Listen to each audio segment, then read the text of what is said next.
Hi friend, this is Vipin. Welcome to Guruji maker. आशा करते हैं आप लोग बहुत अच्छे होंगे। तो फ्रेंड, जो बिहार स्पेशल एजुकेटर या हम कह सकते हैं बिहार विशेष शिक्षा की जो पात्रता परीक्षा है, उसके रिगार्डिंग जो 5 सब्जेक्ट हैं, चाहे वो सीडीपी हो, हिंदी, इंग्लिश, ईवीएस, मैथ, तो जितने भी ये पाँचों सब्जेक्ट हैं, इसके रिगार्डिंग जो भी प्रैक्टिस सेट है यहाँ पे 30-30 क्वेश्चन का, तो हम लोग डेली बेसिस पे करते जाएंगे पाँचों सब्जेक्ट का, और एक बेहतर एनालिसिस के साथ करेंगे ताकि हम प्रैक्टिस के साथ जो भी टॉपिक है उसको भी अच्छे से तैयार कर सकें। तो उसके रिगार्डिंग आज पहले अगर हम बात करें तो हम सबसे पहले आज हम चाइल्ड डेवलपमेंट या कह सकते हैं बाल विकास या उसकी पेडागोजी के बारे में पढ़ेंगे। तो अगर हम बात करें पहले क्वेश्चन की, तो यहाँ क्वेश्चन दिया है, किस अवस्था में बच्चे सहकर्मी समूह के सक्रिय सदस्य बन जाते हैं। अब इसका पूछने का मतलब ये है, किस उम्र के बच्चे जो हैं वो अपने साथ के जो दोस्त हैं उनके सक्रिय सदस्य बन जाते हैं। तो अगर हम बात करें यहाँ पे ऑप्शंस की, ऑप्शन के हिसाब से हम जाएंगे तो वह सकता ये हो ही नहीं सकता हमारा, ठीक। किशोरावस्था की अगर हम बात करें तो ये हो सकता है। तो सबसे पहले हम बात करें प्रारंभिक बाल अवस्था की। प्रारंभिक बाल अवस्था का मतलब क्या है, इसमें जो बच्चे होते हैं अपने माता पिता या अपने जो मतलब उनके भाई बहन हैं उन पे डिपेंडेंट रहते हैं, मतलब उनके साथ एक सक्रिय सदस्य बनते हैं। तो ये ऑप्शन हमारा नहीं होगा। अगर हम बात करें उत्तर बाल्यावस्था की, इसमें क्या होता है, बच्चा जो होता है वो अपने टीचर की हर बात मानता है। तो देखा जाए तो जो भी उनकी डिपेंडेंसी होती है, जो भी बातें होती है, अपने शिक्षकों के ऊपर ज़्यादा डिपेंडेंट रहते हैं। आप देखे होंगे कुछ चीज़ों पे जब हमारे पेरेंट्स कहते हैं कि नहीं ऐसा नहीं होता है, तो हम बोलते हैं नहीं नहीं ऐसा नहीं है, ऐसा हमारे सर ने बोला इसलिए ऐसा है। तो उत्तर बाल्यावस्था में ये चीज़ें आती हैं, तो इस हिसाब से ये भी चीज़ें नहीं है। अब तीसरा एक लास्ट ऑप्शन बच गया किशोरावस्था। इसमें यही होता है, इसमें बच्चे जो होते हैं ना अपने फ्रेंड सर्कल के साथ, जो उनका ग्रुप होता है, जो उनके साथ पढ़ने वाले, उनके साथ बहुत सक्रिय सदस्य बन जाते हैं। उसका रीज़न ये है क्योंकि वो सोचते हैं कि अगर हम इनके साथ सक्रिय भागीदारी नहीं करेंगे तो इस ग्रुप से हमको निकाल दिया जाएगा। तो उनको ये डर रहता है, तो इसीलिए बच्चे इस सहकर्मी समूह में सक्रिय भागीदारी रहते हैं। और ये कौन से होते हैं, तो ये इसका ऑप्शन क्या हो जाएगा, किशोरावस्था में होता है, ठीक। तो ये पहला ऑप्शन हो गया।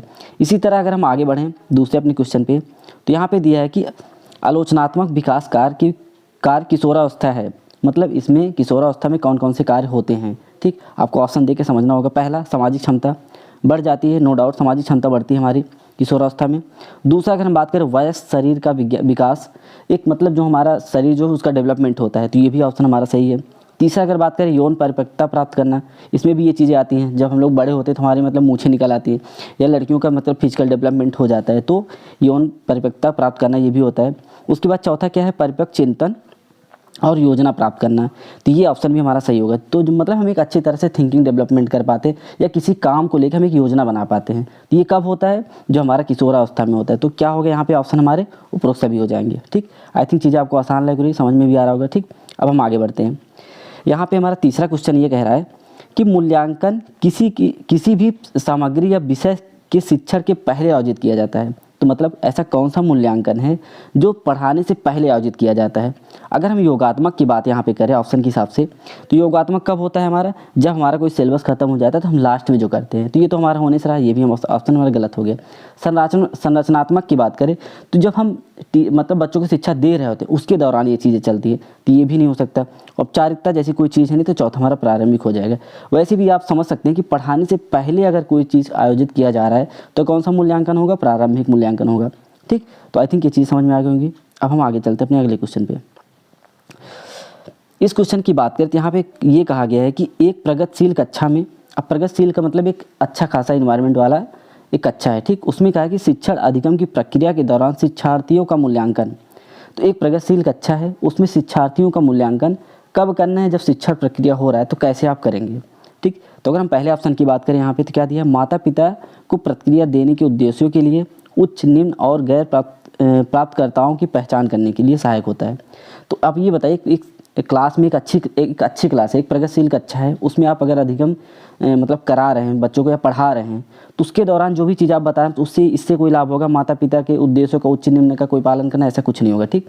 इसी तरह हम दूसरे ऑप्शन की बात करें यहाँ पे, दूसरा ऑप्शन क्या है, अधिक महत्वपूर्ण है क्योंकि यह बच्चों के समझ में अंतर्दृष्टि प्रदान करता है और शिक्षक को उसके शिक्षण पर प्रतिबंधित करने में मदद करता है। अब देखिए ये हो सकता है हमारा, लेकिन तीसरा ऑप्शन पहले देख सकते हैं, बच्चों के सीखने में बिल्कुल भी मददगार नहीं होगा। अब आप बताओ, अगर कोई मतलब शिक्षा मतलब दी जा रही है तो ऐसा कभी होगा कि वो मददगार ही ना हो, तो ये ऑप्शन भी हमारा गलत होगा। इसी तरह देखिए, बच्चों की सीखने की प्रक्रिया में बाधा पैदा करे, ये भी कभी नहीं हो सकता, ठीक। तो हमारा कौन सा ऑप्शन बचा हमारा, ये बहुत ही अधिक महत्वपूर्ण होता है। ऐसा क्यों, क्वेश्चन देखिए तो समझ में आएगा। कहा है कि प्रगतिशील कक्षा में शिक्षण अधिगम की प्रक्रिया के दौरान शिक्षार्थियों का मूल्यांकन, अगर आप पढ़ा रहे हैं उसी दौरान मूल्यांकन कर रहे हैं तो सबसे ज़्यादा फ़ायदा क्या होगा? सबसे ज़्यादा फ़ायदा ये होगा कि जब आप बच्चों को पढ़ा रहे हैं तो उनकी समझ में अंतर्दृष्टि प्रदान कर पाएंगे आप, ठीक। और दूसरी बात, और उसमें ये दिया ना, और शिक्षक को उसके शिक्षण प्रतिबिंब करने में मदद करेगा। मतलब अगर आप पढ़ा रहे हैं बच्चे को, आप उसी समय डायग्नोसिस कर रहे हैं, मूल्यांकन उनका कर रहे हैं उस दौरान, तो क्या होगा, आप समझेंगे हाँ ये बच्चा कम पढ़ रहा है या ज़्यादा पढ़, उस हिसाब से आप उसको प्रतिबिंबित कर पाएंगे, उसको समझ पाएंगे हाँ इसको क्या देना है, ठीक। तो सबसे बेस्ट ऑप्शन हमारा ये होगा कि इस मूल्यांकन के दौरान जो चीज़ें होती है उससे क्या फ़ायदा होता है, आप बच्चे कितना ऑब्जर्व कर पा रहे हैं जो आप पढ़ा रहे हैं, ये बहुत इंपॉर्टेंट होता है। उसके तहत आप क्या कार्रवाई करना है या आप कैसी मदद कर पाएंगे उसके बारे में यहाँ पे दिया है, ठीक। तो आई थिंक ये चीज़ समझ में आ गई। हम बहुत एलेबरेट कर रहे हैं ताकि जरूरी कि ये ऑप्शन आपको मिले, बट ऐसे क्वेश्चन में तो आपकी एक थिंकिंग डेवलपमेंट हो जाए कि हाँ करना क्या है, ठीक। अब हम अगले क्वेश्चन की बात करें। यहाँ पे दिया कि एक शिक्षक अपने प्रत्येक बच्चे को पर्याप्त अवसर देता है, इसका मतलब क्या है? अब यह तो प्रगतिशील कक्षा होगा, बिल्कुल कोई दिक्कत नहीं है। और लैंगिक समानता का मतलब क्या है कि वो लड़के लड़कियों को कोई भी मतलब भेदभाव नहीं कर रहा है, जितना लड़कों को मौका दे रहा है उतना लड़कियों को मौका दे रहा है, ठीक। तो ये भी ऑप्शन हमारा सही हो सकता है। समावेशी कक्षा है, बिल्कुल, क्योंकि यहाँ पे मतलब सब, एक गरीब तबके का बच्चा रह सकता है, एक अमीर तबके का, एक हैंडीकैप्ड बच्चा, बहुत सारे मतलब जितनी भी हमारी वैरायटी के बच्चे हैं यहाँ पे आ सकते हैं। तो सबको अगर अवसर समान दे रहा है तो इसका मतलब क्या है, वो समावेशी कक्षा के अंदर। तो इसका ऑप्शन क्या हो जाएगा हमारा, अगर हम बात करें यहाँ पे ऑप्शन की, तो हमारा चौथा ऑप्शन सही हो जाएगा। तो यहाँ पे 4 के 4 ऑप्शन सही है, ठीक।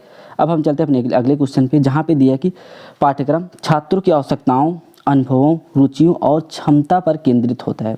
ऐसा पाठ्यक्रम जो उनकी आवश्यकता, अनुभवों, रुचियों और क्षमता पर केंद्रित होता है, निम्नलिखित में कौन सी विधि इस कथन को पूर्ण से संतुष्ट करती है? अब आप ये देखिए, ये जो विधि है मतलब आप इसमें शिक्षक के लिए बात की गई है। एक शिक्षक क्या करता है अपनी क्लास को, पहले देखिए कि बच्चों की आवश्यकता क्या है, उनके अनुभव क्या है, मतलब किस तरह से चीज़ों को पढ़ रहा है, उनकी रुचि क्या है, उसकी क्षमता क्या, उसके आधार पे अगर वो पाठ्यक्रम तैयार करके बच्चों को पढ़ा रहा है, इसका मतलब क्या है, वो एकदम वैज्ञानिक विधि यूज़ कर रहा है। क्यों? क्योंकि परियोजनात्मक प्रदर्शन ऐसी कोई विधि इसमें कुछ है नहीं।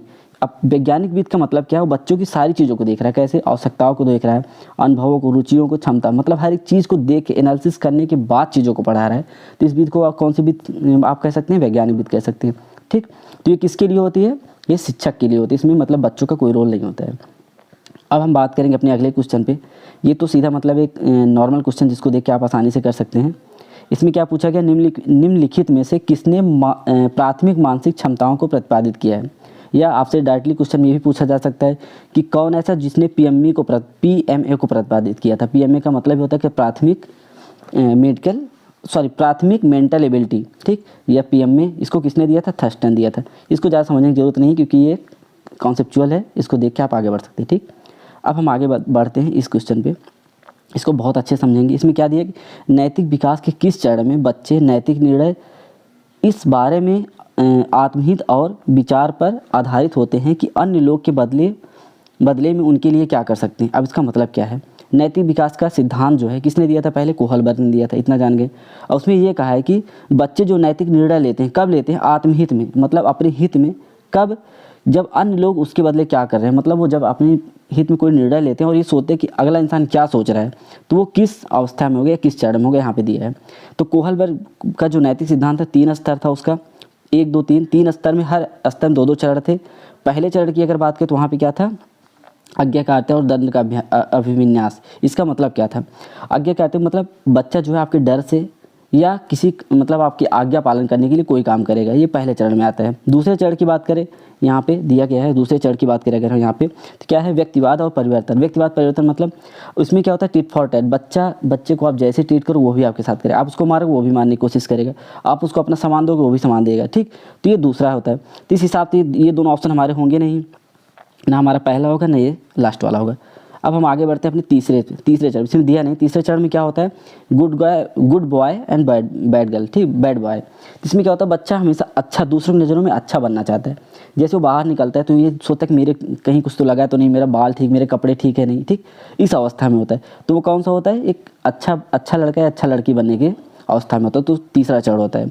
और चौथा चरण हमारा क्या होता है, सामाजिक व्यवस्था बनाए रखना। तो इसमें क्या होता है, सामाजिक व्यवस्था बनाए रखना मतलब वो समाज के डर से उस व्यवस्था में निहित रहता है। मतलब हो सकता है उसको मन में लगे हाँ ये नियम सही नहीं, लेकिन फिर भी वो समाज के नियमों का पालन करता है, और इसलिए करता है ताकि ये कोई ये ना सोचे कि हाँ वो गलत कर रहा है, सही कर रहा है, ठीक। तो मतलब एकदम कृतज्ञ रहता है कि हाँ हमको ये कार्य करना है या इस नियम को फॉलो करना है। ये किस में आता है, चौथे चरण में आता है। और हमारा यही ऑप्शन सही हो जाए क्योंकि इसमें यही दिया है कि आत्महित और विचार पर आधारित होता है, मतलब अपने बारे में सोचता है और दूसरों के विचार के बारे में सोचता है कि अगर हम ये काम कर रहे हैं तो दूसरा हमारे बारे में क्या सोचेगा, इसलिए वो नियम का फॉलो करते हैं। यहाँ पे यही दिया है, ठीक। तो हमारा कौन सा चरण हो जाएगा, चौथा चरण हो जाएगा। देखो मैं चीज़ों को बहुत इलेबोरेट कर रहा हूँ ताकि आपको सारी चीज़ें समझ में आए। जिसको कोई कन्फ्यूजन कमेंट बॉक्स में हमसे जरूर पूछेगा। पाँचवां यहाँ पे जो चरण है क्या है, सामाजिक अनुबंध एवं व्यक्तिगत अधिकार। पाँचवें चरण की बात करें जो कोहलबर्ग का नैतिक विकास सिद्धांत है, पाँचवें चरण, उसमें ये है कि बच्चा जो है ना हर नियम को फॉलो करता है, बट कभी कभी किसी पर्टिकुलर एक जन के लिए, जैसे मान लो कि आपको एग्जांपल देते हैं, आप ट्रैफिक जो रूल होता है उसका सिग्नल नहीं तोड़ा जाता है, ठीक। मान लो रेड लाइट है, आप उसको नहीं तोड़ेंगे, ये नियम है, आप इसको बिल्कुल नहीं करेंगे। बट कोई कंडीशन है, आपके साथ कोई एक आदमी है जिसका एक्सीडेंट हो गया है और आप उसको जल्दी से हॉस्पिटल नहीं पहुंचा रहे हैं, तो मर जाएगा वो, तो क्या करें, इस हाल में उस नैतिक नियम को आप तोड़ देंगे, रेड सिग्नल को तोड़ के आप आगे बढ़ जाएंगे, ठीक। तो ये हमारा कौन सा होता है, पाँचवा चरण होता है। समझ में आया।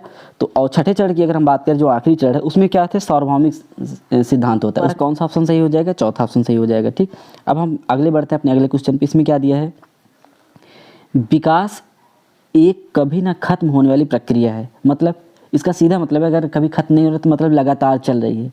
तो इसमें कौन सा ऐसा ऑप्शन जो सही हो सकता है, लगातार जो चल रही है, तो मतलब क्या, निरंतर का सिद्धांत, जो निरंतर चल रही है। इसका कहने का मतलब सिर्फ यही है।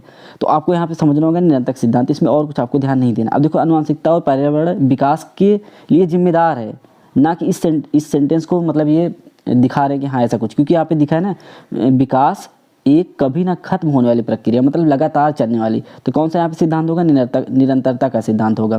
समझ में आया ना। और जो आनुवंशिकता और पर्यावरण है, हम लोग ऑप्शन देख फटाक से उसको टिक करके आगे बढ़ जाएंगे। तो आपको समझना होगा ये किसके लिए जिम्मेदार, ओवरऑल डेवलपमेंट के लिए ये जिम्मेदार है, ना कि ये प्रक्रिया है, ठीक। तो समझ में आया कौन सा होगा, इसमें दूसरा ऑप्शन सही होगा, निरंतरता का सिद्धांत, ठीक। इसी तरह अगर हम अगले क्वेश्चन पे आप बढ़े तो यहाँ पे क्या है, निम्नलिखित में से कौन सा लक्षण और व्यवहार संदर्भित करता है कि एक विशेष संस्कृत पुरुषों और महिलाओं के लिए उपयुक्त है। अब देखिए, पुरुष और महिला की जहाँ बात हो गई वहाँ लैंगिक नियम होगा। लिंग की बात यहाँ पे इसलिए नहीं की जाएगी, लिंग की बात यहाँ पे इसलिए नहीं, क्योंकि यहाँ पर अगर सिर्फ एक जन की बात होती है, लिंग रूढ़वादिता की बात होती तो हम यहाँ पे लिंग की बात करते।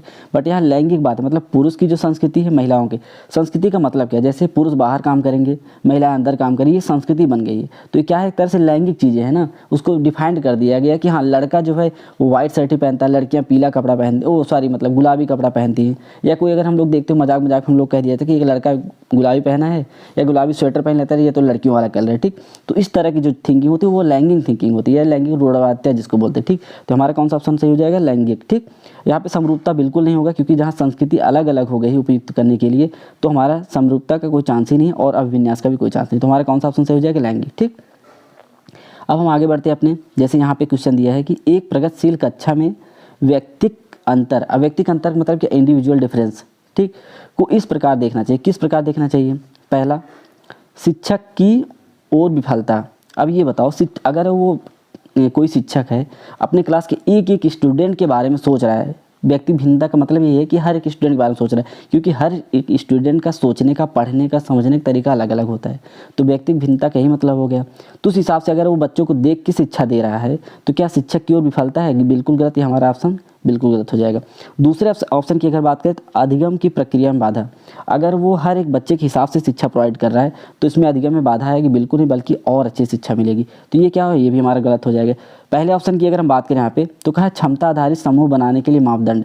ये बताओ, अगर आप हर एक व्यक्ति को, जैसे मान लो वहाँ पे कह दिया कि जो अच्छा बच्चा है उसको आगे बैठा दिया जाए, जो कमज़ोर उसको पीछे कर दिया जाए, जो हैंडीकैप्ड है उनको अलग कर दिया जाए, तो व्यक्ति भिन्नता तो यही हो गया ना। तो क्या उनको समूह बनाने के लिए शिक्षक ये करेगा, बिल्कुल नहीं करेगा। तो किसके लिए करेगा, शिक्षक शिक्षण अधिगम प्रक्रिया की योजना के लिए महत्वपूर्ण है। क्यों, क्योंकि अगर बच्चा अगर शिक्षक एक जो है बच्चे की व्यक्तिगत भिन्नता को जान जाएगा, हाँ इसको किस तरह की हमको चीज़ें देना है, तो उसको जो शिक्षक अधिगम की प्रक्रिया की योजना बनाना बहुत महत्वपूर्ण है कि उसको किस तरह से पढ़ाना है, तब वो बहुत आसानी से कर पाएगा। तो समझ में आइए कि ऑप्शन क्यों हमारा सही है, शिक्षक अधिगम प्रक्रिया की योजना बनाने में महत्वपूर्ण होता है व्यक्ति भिन्नता के बारे में अगर वो शिक्षक कोई देख रहा है, ठीक। अब हम अब क्वेश्चन चलते हैं 12वें पे। यहाँ पे क्या दिया है, मतलब दो यहाँ पे फिलिंग द ब्लैंक्स है, और दोनों बच्चे की वृद्धि और विकास के लिए एक निर्णायक भूमिका निभाते हैं। ये तो दुनिया में हर एक बच्चे को पता है, जिसको थोड़ी बहुत सीढ़ी पढ़े तो क्या होता है, आनुवंशिकता और पर्यावरण। अब देखो चुनौतियाँ और सीमाएँ ये ज़रूरी नहीं होती कि हमारे लाइफ में ये सब आए और चुनौतियाँ मिले तभी हम आगे बढ़ें। बहुत सारे ऐसे बच्चे होते हैं जो मतलब एकदम बहुत सारे मतलब अच्छे खासे पैसे वाले होते हैं, तो उनके देखा जाए सामने बहुत सारी चुनौतियाँ या सीमाएँ नहीं रहती हैं, वो आसानी से आगे बढ़ जाते हैं। आत्मसात या विन्यास, ज़रूरी नहीं है कि हर बच्चा सीखे और उसको आत्मसात करे या विन्यास करे तभी उसका विकास होगा, ऐसा कुछ नहीं है। और पर्यावरण परिवर्तन और स्थिरता, अब देखो यहाँ पे दोनों विपरीत है, तो दोनों बच्चे की वृद्धि में तो और विकास में भी निर्णायक भूमिका निभाएंगे, क्योंकि एक जगह परिवर्तन होगा, एक जगह स्थिरता होगा, तो ऐसा कुछ नहीं। तो क्या हमारे साथ आएगा यहाँ पे ऑप्शन में आनुवांशिकता और पर्यावरण। ठीक, आई थिंक चीज़ें क्लियर, क्योंकि इन्हीं दोनों के साथ ही हमारा डेवलपमेंट होता है और इनका जो नियम एक है विकास का, क्या है, आनुवांशिकता और पर्यावरण गुणात्मक होते हैं। ठीक, गुणात्मकता ये नहीं कह सकते कि आनुवांशिकता की ज़्यादा वृद्धि हुई या पर्यावरण का कम हुआ या पर्यावरण कम हुआ या आनुवांशिकता ज़्यादा हो गया। ठीक, तो ये हो गया। अब हम अगले क्वेश्चन पर चलते हैं अपने। इसमें दिया है कि एक कक्षा में बहुभाषावाद को शिक्षकों द्वारा के रूप में समझने की आवश्यकता है। अगर एक कक्षा में बहुभाषा बोली जा रही है तो क्या एक बाधा है? बिल्कुल नहीं, ये तो अच्छी बात है ना। हर एक शिक्षक अगर मातृभूमि की भाषा में समझा दिया तो और अच्छा है। जैसे मान लो बिहार का कोई बच्चा, उसको बिहारी समझ में आ रहा है, तो आप उससे खड़ी भाषा इंग्लिश में बात करो, नहीं समझ आएगा ना। इससे अच्छा बहुभाषिकता, जिस भाषा में बात करो उसी में करिए। तो भाषिकता जो होना चाहिए, ठीक, ये एक समस्या नहीं है बल्कि एक बहुत अच्छी चीज़ है। एक प्रणालीगत मुद्दा ये भी नहीं है। क्या है ये? एक संपत्ति और संसाधन है। क्यों? क्योंकि अगर मान लो आप हिंदी इंग्लिश में बोल के बच्चों को नहीं समझा पा रहे हो, तो उसकी मातृभाषा में बोल के समझा दे रहे हो, तो आपके लिए संपत्ति और संसाधन हो गए ना। एक ऐसा काम करें जिससे आप बच्चे के लिए समझाने के लिए ब्रिज बन का काम कर रहे हैं। एक सिंपल सी बात आप समझो, अगर हमको अपनी बात आपको समझाना है तो उसके लिए सबसे इम्पॉर्टेंट क्या है? लैंग्वेज। हमें आप जब जो बोल रहे हैं आप उसको समझ पा रहे हैं, तभी तो उसका कोई मतलब है। अगर हम सारी चीज़ बोलते जाओ समझ ना पाएँ तो कोई मतलब है नहीं ना। तो इसके लिए जो भाषा क्या है, ब्रिज का काम करता है। पुल के इस पार अगर कोई व्यक्ति खड़ा और पुल के उस पार अगर जाना हो तो आपको एक ब्रिज चाहिए। इसी तरह आपको अपनी भाषा से किसी बच्चे को समझाना है कोई चीज़, तो क्या करना होगा आपको? और उसको जो भी भाषा उस भाषा में आप समझाइए, एक ब्रिज का काम करेगा। ठीक, तो यहाँ पर क्या होगा? संपत्ति और संसाधन का काम करता है। इसी तरह हम आगे बढ़े, क्वेश्चन देखें तो यहाँ पर किस प्रकार के समाजीकरण में एक बच्चा मूल्यों, दृष्टिकोण, संस्कृति आदि को सीखता है। अगर हम यहाँ पे बात करें ऑप्शन की, तो ऑप्शन से अगर हम चले तो औपचारिक और अनौपचारिक समाजीकरण होता ही नहीं। आप जानते हैं सिर्फ दो ही होते हैं, एक प्राथमिक होता है, एक द्वितीयक होता है।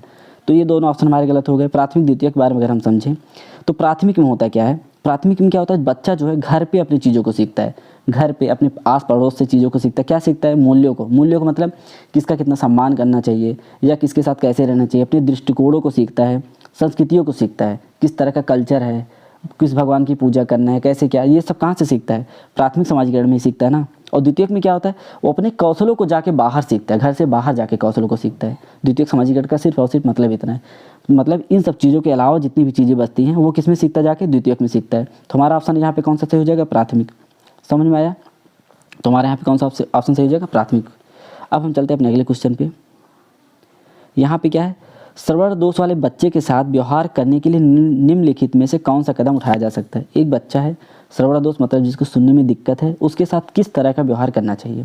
तो उसका सबसे पहला ऑप्शन अगर हम बात यहाँ पे करें पहले ऑप्शन की, तो क्या दिया है कि उन्हें एक विशेष स्कूल में भेजा जाना चाहिए। अब बताओ ये सही है? हर एक पेरेंट अपने बच्चों को विशेष स्कूल में भेज सकता है, क्योंकि वहाँ पे बहुत सारी चीज़ें, और विशेष स्कूल कितने हैं ही, गिने चुने मुश्किल से, तो कितने बच्चों को वहाँ भेजा जा सकता है? दूरी होगी, बहुत सारी चीज़ें होंगी, तो ये ऑप्शन हमारा गलत होगा। अगर दूसरे की बात करें, यहाँ पे दिया उन्हें व्यावसायिक प्रशिक्षण दिया जाना चाहिए, क्योंकि शैक्षणिक शिक्षा उनके किसी भी काम का नहीं है। अभी बताओ, जो बच्चा सुन नहीं सकता है, क्या उसके लिए शिक्षा जरूरी नहीं है? बिल्कुल जरूरी, गलत है ये। और व्यावसायिक प्रशिक्षण देने का मतलब क्या है? उनको ऐसा कोई काम में फंसा दो। काम फंसाने का मतलब ये काम की कोई प्रशिक्षण दे दिया, ट्रेनिंग दे दिया ताकि वो काम करे, ऐसा नहीं है। हर एक बच्चे को समान अधिकार, चाहे कम सुनता है, कम बोलता है, कम देखता हो। ठीक, तो ये भी हमारा ऑप्शन गलत हो जाएगा। इसी तरह अगर हम तीसरे की बात करें, यहाँ पर दिया उन्हें नियमित स्कूलों के छात्रों के साथ प्रतिस्पर्धा करने के लिए प्रशिक्षित किया जाना चाहिए। अब ये बताओ, उनको इस तरह से ट्रेंड करें कि जो हमारे नियमित स्कूल, जैसे जो भी मतलब प्राथमिक स्कूल की अगर हम बात कर रहे हैं, यहाँ पे 1 to 5 की बात अगर हो रही है, तो वहाँ पे जो बच्चे हैं उनके साथ क्या कंपटीशन करवाने के लिए आप पढ़ाओगे? बिल्कुल नहीं ना। आपको हर एक बच्चे के हिसाब से उनको शिक्षा देनी है, तो प्रतिस्पर्धा का कोई सवाल ही नहीं पैदा होता। तो हमारा ये ऑप्शन भी गलत होगा। और चौथा ऑप्शन यहाँ पे जो है वो क्या है? नियमित स्कूलों को उनके लिए उपयुक्त सुविधाओं और संसाधनों को पूरा करना है। ये ऑप्शन हमारा सही है। क्यों? क्योंकि जो नियमित स्कूल है उनको ही उसी में पढ़ाना है। और पढ़ाने का मतलब क्या है? अब यहाँ पे दिया कि उपयुक्त सुविधाओं और संसाधनों को पूरा करना। अब इसका मतलब क्या है? अगर आप वहाँ पढ़ा रहे हैं तो कोशिश करिए वहाँ पे मतलब जैसे अगर बच्चा सुन नहीं पा रहा है तो विजुअल चीज़ें दिखाइए, मतलब कोई टीवी वगैरह या एलसीडी का यूज़ कर सकते हैं, प्रोजेक्टर का यूज़ कर सकते हैं। इन सब सुविधाओं को लैस करके बच्चों को पढ़ाइए, ना कि उनको बाहर कर दिए, उनको विशेष शिक्षा में डालिए या प्रतिस्पर्धा कराइए। तो सबसे बेस्ट ऑप्शन हमारा क्या हो गया, चौथा हो गया। ठीक, तो आई थिंक चीज़ें समझ में आ गई होंगी। अब हम चलते हैं अपने अगले क्वेश्चन पे। ये 1 नंबर का मतलब बहुत सारी चीज़ें आता है, जैसे डिसलेक्सिया हो गया, डिसकैलकुलिया हो गया। तो अगर इसमें हम बात करें तो यहाँ पे दिया डिसलेक्सिया, तो अगर यहाँ पे डिसलेक्सिया में एक शब्द क्या आता है, LUX आता है। तब आप देखिए अगर आप बच्चे को इसको पढ़ाएंगे, जो छोटा बच्चा है उसको क्या पढ़ेगा, लुक्स पढ़ेगा। ठीक, हम लोग तो जानते हैं तो हम लोग इसको लक्स पढ़ दिए, लेकिन अगर छोटे बच्चे को पढ़ाएंगे तो उसको लुक्स पढ़ेगा। तो अगर उसको पढ़ने में दिक्कत आ रही है तो ये किस तरह का विकार हो जाएगा, या किस तरह की दिक्कत आ रही है, आप अच्छे समझ सकते हैं। क्या हो जाएगा, हमारा पठन विकार हो जाएगा। तो गणितीय का कोई, क्योंकि मैथ में दिक्कत हो, मानसिक व्यवहारिक अलग चीज़ है, समझ में ना, बहुत आसानी से समझ, क्योंकि इसमें डिसलेक्सिया आ रहा है, लेक्सिया, तो लिक्सिया को लक्ष्य लिखा जा सकता है। और लक्ष्य को अगर बच्चे को दे दोगे पढ़ने के लिए, आप मान लीजिए क्लास 5 का बच्चा अगर नहीं जानता है कि इसको क्या पढ़ना है तो लुक्स ही बताएगा वो, तो मतलब पढ़ने में डिफिकल्टी हो रही है, मतलब पठन विकार। ये समझने के लिए है, बाकी ऐसा कोई मतलब कॉन्सेप्ट नहीं, बस आप समझ सकते हैं कि डिसलेक्सिया है मतलब लक्ष्य हो गया, लक्ष्य को बच्चे लुक्स पढ़ते इसलिए मतलब पठन विकार हो गया। ठीक, अब हम चलते हैं अपने अगले क्वेश्चन पे। इस क्वेश्चन की बात करें, यहाँ पे दिया कि शिक्षा प्रणाली को प्रकृति में अधिक समावेशी बनाने के लिए क्या किया जाना चाहिए। पहला ऑप्शन है विशेष शैक्षिक आवश्यकताओं वाले शिक्षार्थियों के लिए अलग स्कूल। अब देखिए ये हो सकता है, बट अगर समावेशी शिक्षा की जहाँ बात हो रही है वहाँ पे अलग स्कूल की बात आप नहीं कर सकते हैं। समावेशी शिक्षा का मतलब है सबको शिक्षा एक साथ मिलनी चाहिए, तो ये ऑप्शन हमारा गलत हो जाएगा पहला। ठीक, पहला हमारा नहीं हो सकता। अब दूसरे की बात करें, सीखने के तौर तरीकों की विस्तृत श्रृंखला, ड्राइंग, मौखिक, लेखन, अभिनय पर विचार करना चाहिए। बिल्कुल सही है, क्योंकि अगर आप समावेशी शिक्षा की बात करें तो जरूरी कि एक ही तरह का प्रणाली करिए, आप आइए, लिखाइए, पढ़ाइए और जाइए, चाहे बच्चों को समझ में ना आए। तो इससे अच्छा ऑप्शन क्या है, अच्छा क्या है, आप उनको ड्राइंग करिए, आप उनसे मौखिक कुछ क्वेश्चन पूछिए और उनसे कुछ लिखवाइए, या अभिनय करवाइए। अभिनय का मतलब उनको कोई रोल दे दीजिए कि हाँ आप चंद्रशेखर आज़ाद हैं या आप शक्तिमान, ऐसे करवाइए। तो बच्चे में एक सीखने का जो मतलब जो लालसा होती है, इच्छा होती है, वो बहुत जल्दी से बढ़ती है। तो ये हमारा बहुत बेस्ट ऑप्शन होता है, सीखने के तौर तरीकों की विस्तृत श्रृंखला पर विचार करना चाहिए। मातृभाषा का उपयोग बिल्कुल सही, क्योंकि आप मान लीजिए बिहार में और आप इंग्लिश में बच्चे से बात करें, कोई मतलब नहीं, उनको समझ में नहीं आएगा। मैं बताया ना, आपको अपनी बात को समझाने के लिए ब्रिज बनाना पड़ेगा, और वो ब्रिज क्या, हमारी मातृभाषा है या भाषा है। तो जिस भाषा में बच्चों को समझे उस भाषा में आपको समझाना होगा। तो ये ऑप्शन भी हमारा सही होगा। तो कौन सा ऑप्शन यहाँ पे सही हो जाएगा, केवल 2 और 3, ये तो हमारा ऑप्शन भी सही हो जाएगा। ठीक, अब हम चलते हैं अपने अगले क्वेश्चन पे। यहाँ पे अगर हम बात करें, यहाँ पे ये दिया है कि एक शिक्षक समाज के वंचित तबके के छात्रों की आवश्यकता के लिए प्रभावी ढंग से प्रतिक्रिया दे सकता है। मतलब एक शिक्षक जो है समाज के वंचित तबके का मतलब जो पढ़ नहीं पा रहे उनकी यहाँ पे बात हो रही है। ठीक, तो अगर ऐसी बात हो तो यहाँ पे क्या कर सकता है शिक्षक, पहले आप समझिए इसको। पहले ऑप्शन की अगर हम बात करते हैं, यह सुनिश्चित करना कि अलग अलग वर्गों के छात्र अलग अलग बैठते हैं ताकि वंचित वर्ग के परेशान होने की कोई संभावना ना हो। अब ये बताओ, अगर अपनी क्लास में अलग अलग वर्ग के बच्चों को बता दो, जैसे मान लो पढ़ने वालों के लिए आप अलग व्यवस्था कर दें, हाँ इनको बैठा गया, इनको हम समझ लेंगे हाँ ये बहुत अच्छे से पढ़ रहे हैं। एक कमज़ोर व्यक्ति को अलग कर दिया, आप गरीब तबके के बच्चे को अलग कर दिए, तो ऐसी चीज़ें करना सही है? बिल्कुल नहीं, ऐसी संभावना नहीं करनी चाहिए। तो हमारा पहला ऑप्शन गलत हो गया। दूसरे ऑप्शन की अगर बात करें तो अन्य छात्रों को वंचित तबके के साथ सहयोग करने और स्कूल के में तरीके सीखने में मदद करने के लिए कहा जा सकता है। ये हो सकता है, बट आप अगर आप एक टीचर हैं तो आप अपने आप को सुपरमैन मानिए। जो भी मतलब NEP जितनी भी NCF आई उसमें शिक्षक को ना सुगमकर्ता के रूप में कहा गया, मतलब वो फैसिलिटेटर हैं, जो हैं सब वही करेंगे। तो आप अन्य छात्रों को वंचित तबके के साथ सहयोग करने और स्कूल के तरीके सीखने में मदद करने की नहीं, आप दूसरे बच्चे थोड़ी कहेंगे नहीं आप इनके साथ, हाँ थोड़ी देर के लिए कह सकते हैं कि हाँ इनको कहिए, लेकिन ये आपका कर्तव्य नहीं, आप अपने ऊपर जिम्मेदारी लीजिए, आप खुद करिए उस चीज़ को। तो ये भी नहीं होगा, क्योंकि दूसरे बच्चे से थोड़ी आप सहयोग लेंगे। ठीक, तीसरे ऑप्शन की अगर हम यहाँ पे बात करें, क्या कि अन्य छात्रों को वंचित समूह के द्वारा सामना किए गए विभिन्न संघर्षों के बारे में बताकर उन्हें संवेदनशील बनाना चाहिए। अब ये बताओ, आप क्या सिंपैथी लोगे अन्य बच्चों को कि हाँ ये ऐसे ऐसे बहुत संघर्ष कर, इनके माता पिता बहुत गरीब हैं इसलिए नहीं आ पा रहे हैं, तो बच्चे में सिंपैथी आ जाएगी। तो होगा क्या, जो हायर क्लास के यहाँ पे बच्चे हैं वो उनको एक अलग निगाह से देखेंगे, तो लोअर क्लास में, तो ये चीज़ें आपके क्लास में बिल्कुल नहीं होनी चाहिए। ये ऑप्शन भी आपका गलत हो जाएगा। चौथे ऑप्शन की बात करें, यहाँ दिया है खुद को, जहाँ खुद को आ जाए, मतलब टीचर अपने आप को सब कुछ मान ले, वही है खुद को, और स्कूल प्रणाली को प्रतिबिंबित करता है जिससे विभिन्न तरीक़ों के बारे में रूढ़वादी सतह होती है। अब देखो यहाँ पे जो खुद की बात आ जाए, मतलब जो भी चीज़ें करे शिक्षक खुद करेगा, जो भी उनको समझाना होगा, जो भी चीज़ें पढ़ाना होगा, या जो प्रणाली वाली शिक्षा की कैसे क्या हो रहा है उसके बारे में खुद बताएगा उन बच्चों को, जो गरीब तबके के या जो अलग तबके के बच्चे जो शिक्षा से दूर हैं। ठीक, तो यहाँ पर हमारा कौन सा ऑप्शन सही हो जाएगा, चौथा ऑप्शन सही हो जाएगा। ठीक, अब हम आगे बढ़ते हैं अपने अगले क्वेश्चन पे। इस क्वेश्चन को देखिए, यहाँ पे क्या कहा गया है, निम्नलिखित में से कौन सा समावेशी शिक्षा प्रणाली का सिद्धांत है। अब समावेशी शिक्षा का मतलब क्या है, सबको एक साथ पढ़ाना, कोई भी मतलब भेदभाव नहीं करना, एक आ गया। तो इसमें पहला ऑप्शन क्या है, अगर इसकी हम बात करें तो यहाँ पे दिया है व्यक्तिगत अंतर का सिद्धांत, कह सकते हैं बिल्कुल, क्योंकि आपको एक एक बच्चे के बारे में यहाँ पे ध्यान देना है, तो व्यक्तिगत अंतर का सिद्धांत है, क्योंकि इंडिविजुअल डिफरेंस की बात हो रही है समावेशी शिक्षा में, हर एक बच्चे को आपको देखना होगा। दूसरी चीज़ बात है अस्वीकृति का सिद्धांत। अस्वीकृति मतलब ऐसे बच्चों जिनको अभी तक पढ़ने का मौका नहीं मिला है, या जिनको स्वीकार नहीं किया गया पढ़ने के लिए, या जिसको समाज स्वीकार नहीं कर रहा है, तो वो क्या होगा, अस्वीकृति का सिद्धांत, मतलब ये भी आपका मान्य होगा। ठीक, तीसरी चीज़ की बात करें व्यक्तिगत शिक्षा कार्यक्रम का सिद्धांत। व्यक्तिगत शिक्षा ये भी इंडिविजुअल डिफरेंस, मतलब हर एक बच्चे के हिसाब से आप एक शिक्षा का कार्यक्रम बनाए, उसके हिसाब से शिक्षा दीजिए। ये सब क्या है, ये सब समावेशी शिक्षा प्रणाली के सिद्धांत है, ये भी हो गया। चौथे ऑप्शन की बात करें यहाँ पे प्रतिबंधित वार्तावरण से। अब बताओ, अगर आप समावेशी शिक्षा दे रहे हो तो क्या कोई वहाँ प्रतिबंध लगता है, तो ये हमारा चौथा ऑप्शन गलत हो जाएगा। तो कौन सा ऑप्शन सही होगा, A B C. A B C किस में, ऑप्शन सी में हमारा सही है। तो हमारा कौन सा आंसर सही हो जाएगा, ऑप्शन सी। ठीक, आई थिंक चीज़ें क्लियर होगी, बहुत आसान क्वेश्चन था, ज़्यादा इसमें कुछ डिस्क्राइब नहीं करना, इसलिए हम बहुत छोटे में इसको समझा दिए। अब हम बढ़ते अपने अगले क्वेश्चन पे। यहाँ पे हम बात करें, ये भी डायरेक्ट क्वेश्चन है, दिया निम्नलिखित में से किसके द्वारा भावनाओं को पहिया या व्हील ऑफ इमोशन दिया गया है। तो ये क्या है, हमारे रॉबर्ट प्लूचिक हैं। ठीक, तो इसमें कुछ ज़्यादा बताने की जरूरत नहीं थी। जब भी ऐसा क्वेश्चन आए, ये डायरेक्टली आपसे ये पूछा सकता है भावनाओं का पहिया किसके द्वारा दिया गया है, या व्हील ऑफ इमोशन किसके द्वारा दिया गया, तो कौन है, हमारे रॉबर्ट प्लूचिक। ठीक, अब हम बढ़ते हैं अपने अगले क्वेश्चन पे।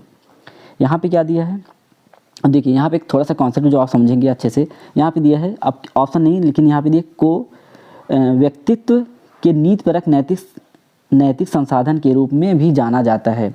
अब इसका मतलब क्या है, जो नीतिपरक नियमों के हिसाब से चले और मतलब संसाधन के रूप में जाना हो। अब यहाँ पे तीन चीज़ आप पढ़े होंगे, एक इदम पढ़े होंगे, एक अहम पढ़े होंगे, परम अहम पढ़े होंगे। अब जो अहम है ये बीज का है, और जो इदम है, इदम हमारा यहाँ पे आता है। ठीक, इदम हो गया, और ये हमारा परम अहम हो गया। तो इदम क्या होता है, जैसे अहम क्या है, बीच में रहता है। इदम का मतलब क्या होता है, कोई भी चीज़ अगर इंसान को ज़रूरत है तो किसी भी हाल में उसको लेना है, चाहे वो सही रास्ता हो चाहे गलत हो, कुछ भी नहीं देखता, उसको चाहिए तो चाहिए। ठीक, और जो परम अहम है, ये पराहम, ये क्या करता है, वो देखता है कि समाज के जो नियम है उसके हिसाब से चलता है। ठीक, तो वो अब जो अहम है क्या सोचता है, जब यहाँ पे हम है तो हम सोचेंगे इसको, ये पक्ष भी हम अपना देखेंगे, ये पक्ष भी देखेंगे, इदम वाला भी पक्ष देखेंगे और परम अहम वाला, जो भी हमको सही लगे उसके बाद हम यहाँ पे फैसला, जो अहम है वो बीचों बीच फैसला लेता है। तो क्या आपका यहाँ पे आप क्वेश्चन पूछा कि आप ये समझिए नीतिपरक, तो नीतिपरक कौन करता है, इदम क्या करता है, उससे नियमों से कोई मतलब नहीं है, उसको बस चाहिए तो चाहिए, किसी चाहे नियम से चाहे मिले, चाहे सही नियम से मिले चाहे गलत से, बस उसको चाहिए तो चाहिए। तो ये हमारा ऑप्शन गलत हो जाएगा। ठीक, और अहम क्या है, ये बीच का कंडीशन, इससे मतलब नहीं है हमारे, क्योंकि बीच में एक इक्विलिब्रियम स्थापित करता है कि जो थोड़ा सा उधर का देखता है, थोड़ा सीधा, जो बीच का रास्ता उसको अपनाता है। ठीक, और तीसरा क्या हमारा था, परम के क्या मतलब था, यहाँ पे दिया नीतिपरक नैतिक संसाधन के रूप में जाना जाता है। तो मतलब क्या होगा, नियमों को देखता है, तो नियमों कौन देखता है, हमारा परम देखता है। तुम्हारा कौन सा ऑप्शन है, बी। ठीक, आई थिंक ये चीज़ आपको समझ में आई होगी। अब हम चलते हैं अपने अगले क्वेश्चन पे।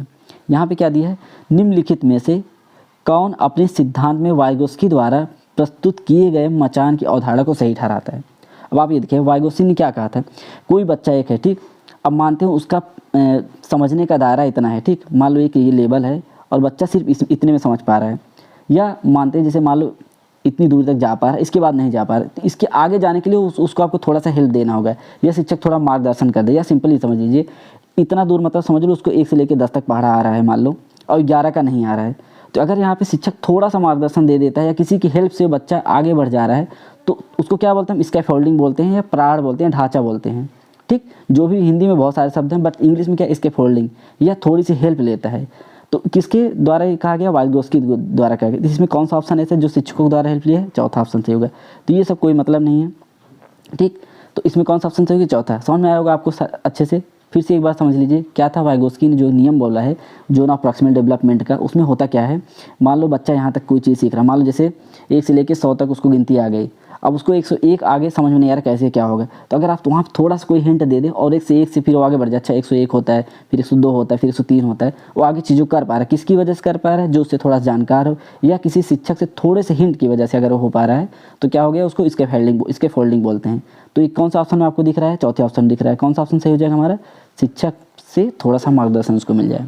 आई थिंक चीज़ समझ में आ गई होंगी आपको। अगर इस क्वेश्चन में हम बात करें, आप देखिए वैचारिक शिक्षा, और वैचारिक शिक्षा का मतलब पहले ही समझ लिए, वैचारिक का मतलब क्या होता है, कॉन्सेप्ट। ठीक, तो यहाँ पे दिया वैचारिक शिक्षा मतलब कॉन्सेप्चुअल एजुकेशन की बात हो रही है। तो कहा है वैचारिक शिक्षा को प्रोत्साहित करने के लिए सबसे प्रभावी तरीका क्या है, मतलब कॉन्सेप्चुअल डेवलपमेंट या कॉन्सेप्चुअल एजुकेशन प्राप्त करने के लिए शिक्षक कौन सा तरीका यहाँ पे अपनाएगा। तो यहाँ पे 4 ऑप्शन, हमको वही ऑप्शन देखना है। पहला ऑप्शन की अगर बात करें, छात्रों की गलती सुधारना। अब ये बताओ, छात्र गलती सुधार दोगे तो कोई दिक्कत होगा या उसके अंदर कोई कॉन्सेप्ट डेवलपमेंट होगा? बिल्कुल नहीं। आप पढ़ाएं, गलत हुआ सही बता के आगे बढ़ लेते, कोई कॉन्सेप्ट डेवलपमेंट नहीं हुआ तो ऑप्शन गलत हो जाएगा। दूसरे ऑप्शन की अगर हम बात करें, छात्रों को पुराने किसी भी संदर्भ के बिना स्वयं नई अवधारणाओं को सीखने और समझने दें। अब बताओ, ये हो सकता है उसको पुरानी चीज़ें नहीं पता, मान लो a+b या मतलब 5 धन 4 9 नहीं पता और आप उसको नई अवधारणा मतलब 5 गुणे 4 पढ़ा रहे हो, समझ में आएगा नहीं ना, तो ये बिल्कुल गलत हो जाएगा। तीसरे ऑप्शन की बात करें, अभ्यास के लिए अतिरिक्त कार्य दें। ये तो बिल्कुल गलत है क्योंकि अभ्यास और अतिरिक्त कार्य आप दे ही नहीं सकते हैं। चौथे ऑप्शन की बात करें, छात्रों को विभिन्न उदाहरण दें और उन्हें तर्क का उपयोग करने के लिए प्रोत्साहित करें। मतलब छात्रों को आप मैक्सिमम एग्जाम्पल दीजिए और उनसे कहिए कि आप इसमें क्वेश्चन पूछिए जो नहीं समझ में आ रहा है। तो जब बच्चा ऐसे करे तो उसके अंदर क्या डेवलपमेंट होगा? कॉन्सेप्ट डेवलपमेंट होगा। तो यही तो आपसे पूछा गया था वैचारिक शिक्षा का मतलब। आई थिंक चीज़ समझ में आ गई। तो हमारा ऑप्शन कौन सा हो जाएगा यहाँ पे? चौथा। अब हम चलते हैं अपने अगले क्वेश्चन पे। अगले क्वेश्चन की बात करें, यहाँ पे दिया कि प्रभावी शिक्षण में वृद्धि शिक्षक को चाहिए।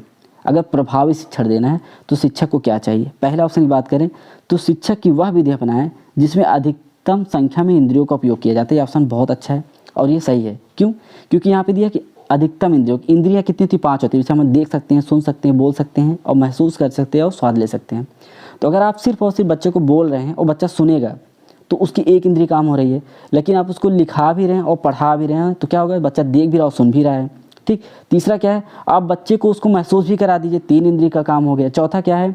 उसको देख भी ले, सुन भी ले, महसूस भी कर ले और उसको अपनी लाइफ में एक्सपीरियंस भी कर ले। तो मतलब मैक्सिमम इंद्रियों का उपयोग हो गया ना। जितनी इंद्रियों का हम उपयोग करते हैं उतनी चीज़ें हमको बहुत आसानी से याद होती हैं। सिंपल सी एग्जाम्पल है, अगर हम लोग को कोई चीज़ पढ़ाया जाता है तो वो नहीं याद रहता है, लेकिन हम लोग फिल्म देखते हैं तो याद हो जाता है। क्यों? क्योंकि वहाँ पर हम देखते भी हैं, सुनते भी हैं और उसको फील भी करते हैं, महसूस करते हैं। मतलब मैक्सिमम इंद्रियों का उपयोग होता है। तो चाहे बच्चा हो चाहे बड़ा हो, जितनी ज़्यादा इंद्रियों का यूज़ करें उस किसी चीज़ को याद करने में या समझने में उसको बहुत दिन तक याद चीज़ें रहती हैं। तो यही यहाँ पे क्या गया कि शिक्षक की वह विधि अपनाएं जिसमें अधिकतम संख्या में इंद्रियों का उपयोग किया जाता है। ये ऑप्शन हमारा बहुत सही है। दूसरे ऑप्शन की बात करें तो एक क्षेत्र से दूसरे क्षेत्र में सहसंबंध अधिगम। ये भी ऑप्शन हमारा सही है। क्यों? क्योंकि एक चीज़ जैसे आप पढ़ा रहे हैं तो दूसरे में भी उसका थोड़ा सा ये होना चाहिए। जैसे आप सीधा एनसीईआरटी में क्या कहा गया कि अगर आप पढ़ा रहे हैं तो बाहर की चीज़ों से रिलेट करके पढ़ाएं, मतलब सहसंबंध स्थापित करके पढ़ाएं। सिर्फ पढ़ाएं ही ना, किताब की ज्ञान ना दें, किताब के साथ बाहरी जीवन से जोड़ें। तो यही तो कहा गया एक दूसरे क्षेत्र से सहसंबंध बनाए। तो ऑप्शन भी हमारा सही हो गया। तीसरा क्या है? शिक्षण की वह पद्धति का उपयोग करें जिसमें वह सहज हो। अब बताओ, अब एक शिक्षक अपने हिसाब से पढ़ाएगा कि जिसमें उसको आसान लग रहा है उससे पढ़ा दिए, तो बिल्कुल गलत हो गया। तो हमारे यहाँ पे देखा चौथा ऑप्शन सही हो जाएगा। क्यों? क्योंकि यहाँ पे ए और बी ऑप्शन दिया तो हमारा चौथा ऑप्शन सही हो जाएगा। ठीक। अब हम चलते हैं अपने अगले क्वेश्चन पे। इसकी अगर हम बात करें यहाँ 25वें क्वेश्चन की, तो यहाँ क्या दिया? निम्नलिखित में किस समस्या, अब यहाँ ध्यान दीजिए, किस समस्या समाधान विधि में समाधान तक पहुँचने के लिए कई प्रयास किए जाते हैं। ठीक। अब कई प्रयास किए जाते हैं मतलब कोई समस्या है उसके अंत तक मतलब उसके निष्कर्ष तक पहुँचने के लिए कई प्रयास किए जाते हैं, मतलब कई बार उसको किया जाता है। प्रदर्शन में मतलब जो भी आप करेंगे उसको एक ही 2 बार में कर लेंगे उससे कोई दिक्कत नहीं। प्रदर्शन मतलब करेंगे तो कोई प्रदर्शित चीज़ों को करेंगे। ठीक। आज्ञानात्मक भी, ये भी नहीं होगा। अब ये हो सकता है परीक्षण और त्रुटिविद, मतलब किसी चीज़ का हम पहले परीक्षण करेंगे और कमी को देखें, मतलब देखेंगे और कमी क्या हुई फिर उसको हम देखेंगे, फिर कमी क्या, बार बार रिपीट चीज़ें करेंगे, मतलब कई बार प्रयास करेंगे तो क्या हो जाएगा? समस्या का हमें समाधान मिल जाएगा। तो हमारा कौन सा ऑप्शन सही हो जाएगा? व्याख्यान सह प्रदर्शन भी, ये भी नहीं होगा। ठीक। तो कौन सा ऑप्शन हमारे यहाँ सही है? तीसरा, परीक्षण और त्रुटिविद। क्यों? क्योंकि हम चीज़ों को देखेंगे, समझेंगे, जहाँ गलती होगी फिर से देखेंगे, फिर समझे, सुधारेंगे। तो ये चीज़ें रिपीट करेंगे, कई बार प्रयास करने के बाद हमारा क्या हो जाएगा? समस्या का समाधान हो जाएगा।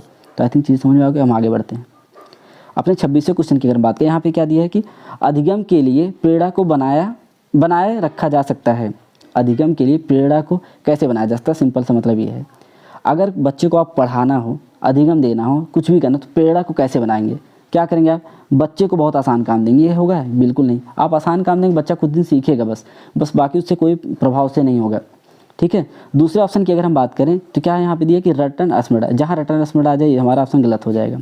तीसरे ऑप्शन की बात करें बच्चे को दंड, ये तो बिल्कुल गलत है। चौथा ऑप्शन हमारा सही हो गया। ऐसे ही बट इसमें क्या दिया है कि निपुण उन्मुख लक्ष्यों पर ध्यान केंद्रित करना। इसका मतलब क्या है कि बच्चों को समझाए कि आप पढ़ेंगे तो इससे आपका बेनिफिट क्या होगा, आप समाज में एक अच्छे व्यक्तित्व के रूप में निर्माण होंगे या आप कोई डॉक्टर इंजीनियर बन जाएगा, तो इस तरह की प्रेरणा देना है। ठीक, तो इससे क्या हो, बच्चा प्रेरित होकर चीज़ों को अच्छा, क्योंकि बच्चा जो है ना वो स्टार्टिंग उसको बहुत क्यूरियोसिटी रहती है कि अगर हम इंजीनियर बनेंगे तो ये करेंगे, डॉक्टर बनेंगे तो ये करेंगे, तो आप प्रेरणा दे के चीज़ों को बनाए रख सकते हो, तो उसका चौथा ऑप्शन आपका सही हो जाएगा। ठीक, तो सबसे बेस्ट ऑप्शन हमारा ये हो गया। अगर हम अगले क्वेश्चन पे बढ़ें और इसकी बात करें, यहाँ पे क्या दिया है कि एक कक्षा में शिक्षक एक छात्र को पेंसिल पकड़ना या कैपिटल ए लिखवाना, मतलब कैपिटल लेटर का जो ए है उसको लिखवाना चाह रहा है, इसके प्रभाव के रूप में जाना जा सकता है। अगर हम बात करें परावर्तन कर रहा है, कुछ भी नहीं परावर्तन कर रहा है। ठीक, अवधारणा, एक अवधारणा थोड़ी बना रहा है। अवधारणा बनाने का मतलब क्या है, एक कॉन्सेप्ट बनाना बच्चे के दिमाग पे, ऐसा कुछ कॉन्सेप्ट बना नहीं रहा, समझ भी कोई स्थापित नहीं, प्रतिरूपण कर रहा है। प्रतिरूपण का मतलब क्या, कॉपी करना ना। अगर आप बच्चों के सामने पेन पकड़ाओगे, कॉपी पकड़ाओगे, उनको ए लिखवा रहे हो, बी लिखवा रहे हो, क्या आप प्रतिरूपण कर रहे हो, मतलब कॉपी पेस्ट करवा रहे हो ना चीज़ों को, तो ये क्या हो जाएगा, प्रतिरूपण हो जाएगा। हमारा सबसे बेस्ट ऑप्शन क्या हो जाएगा, प्रतिरूपण। सिंपल सा मतलब है, पेंसिल पकड़ना बच्चा आपसे देखेगा सीखा, या आप बताएंगे उसको, जैसे बताएंगे वैसे वो करना शुरू कर देगा, तो मतलब क्या, प्रतिरूपण, आपकी तरह वो आप काम कर रहा है, मतलब प्रतिरूपण। ठीक, उसके बाद अगर आप ए जैसे बनाए वो भी ए वैसे बनाएगा। इसीलिए देखिए, जब बच्चा मतलब जब प्राइमरी क्लास में होता है, मान लो यहाँ पे दिया, अगर आपने ए को जरा नीचे कर दिया तो वो भी नीचे, वो जब बनाएगा ना तो वो भी नीचे ले जाएगा, चाहे वो दूसरी बार अगर आपने मतलब सीधा बना दिया तो वो भी सीधा ही बनाएगा, क्योंकि आपका प्रतिरूपण करा, जो आप करेंगे वही करेगा वो। ठीक, तो यही होता है। देखेंगे आप सिंपल से, जैसे आपने क को ऐसे बना दिया तो बच्चा भी इसी तरह का बनाएगा, तो प्रतिरूपण कर रहा है ना। अगर आपने अच्छे से का बनाया है, इस तरह से बनाया है, तो बच्चा भी इसी तरह का बनाएगा, तो इसको क्या बोलते हैं, प्रतिरूपण बोलते हैं। आई थिंक चीज़ समझ में आ गई होंगी। अब हम चलते हैं अपने अगले क्वेश्चन पे। इसमें बात करते हैं, निम्नलिखित में से किस कारक का अधिगम पर सबसे कम प्रभाव पड़ता है। अधिगम पर सबसे कम प्रभाव किसका पड़ता है, ये बताओ। अगर आपको थकान होगी तो क्या आप पढ़ नहीं पाएंगे या समझ नहीं पाएंगे, समझ में आएगी चीज़, ये भी सही हो सकता है। उसके बाद क्या, आयु, चाहे 5 साल का बच्चा वो भी पढ़ सकता है, बूढ़ा है वो भी पढ़ सकता है, आयु का भी कोई दिक्कत नहीं है। रोग, किसी को रोग हुआ, कैंसर हो गया, लेकिन वो पढ़ना चाहे तो पढ़ सकते हैं ना। बट लिंग भेद से हमारा कोई मतलब नहीं था, हमारा ये ऑप्शन सही हो जाएगा। ठीक, तो क्या हो जाएगा, लिंग भेद से कोई मतलब नहीं है, सबसे कम प्रभाव इसी का होगा। 29वें क्वेश्चन की बात करते हैं, यहाँ क्या दिया है, उस कारक की पहचान कीजिए जो अधिगम में छात्र की कठिनाई को प्रभावित नहीं करता है। ठीक, तो मतलब ऐसा कोई कारक बताओ जो छात्र के अधिगम में कोई प्रभाव नहीं डालता हो। तो बौद्धिक कारण हो सकता है ये, बिल्कुल नहीं, क्योंकि हो सकता है कम बौद्धिक है तो उसको थोड़ा सा कम ज्ञान हो, लेकिन अधिगम में उसको कोई दिक्कत नहीं आएगी, बच्चा पढ़ेगा। बौद्धिक कारक जो है इससे ज़्यादा विशेष फर्क नहीं पड़ेगा, क्योंकि अगर कम होगा थोड़ा सा कम आएगा, ज़्यादा होगा तो ज़्यादा आएगा, बट इससे कोई ज़्यादा प्रभाव नहीं पड़ेगा। सामाजिक कारक इससे भी नहीं, समाज से थोड़ा बहुत हम कह सकते हैं कि हमारे समाज से हमारे पढ़ाई पर थोड़ा सा अधिगम पे, जो हमारी मतलब अधिगम है उस पर थोड़ा सा प्रभाव पड़ेगा, बट ज़्यादा प्रभाव नहीं पड़ता। इसी तरह आर्थिक से भी नहीं होता। तो इसमें कौन सा ऑप्शन सही हो जाएगा, चौथा ऑप्शन हमारा सही हो जाएगा। मतलब इसमें कोई भी ऐसा ऑप्शन नहीं जो अधिगम में कठिनाई प्रभावित करता है। ठीक, ये हो गया। हम अपने आखिरी क्वेश्चन की अगर बात करें, यहाँ पे क्या दिए, सीखने के नियम किसके द्वारा प्रतिपादित किया दिए। ये सबको पता है, सीखने का नियम किसने दिया, थॉर्नडाइक दिया है। तो आशा करते हैं सारी चीज़ आपको समझ में आएगी। कोई भी कन्फ्यूजन आप हमसे कमेंट बॉक्स में पूछिएगा। और आज हमारी CDP की पहली क्लास थी। अब से हम यहाँ पे जो 5 सब्जेक्ट हैं उसको क्रम वाइज, मतलब मान चलिए एक दिन में 2 से 3 क्लासेस, या कोशिश करेंगे हम 5 क्लासेस करने की। और मान चलिए एग्जाम तक जाते जाते हम इतने क्वेश्चन की प्रैक्टिस कर लेंगे, आप क्वेश्चन देखें और आपको बहुत आसानी से सॉल्व कर लेंगे। तो ऐसे बेहतर और अच्छे कंटेंट के लिए हमारे साथ बने रहें और हमारे चैनल को सब्सक्राइब करें। थैंक यू, जय हिंद।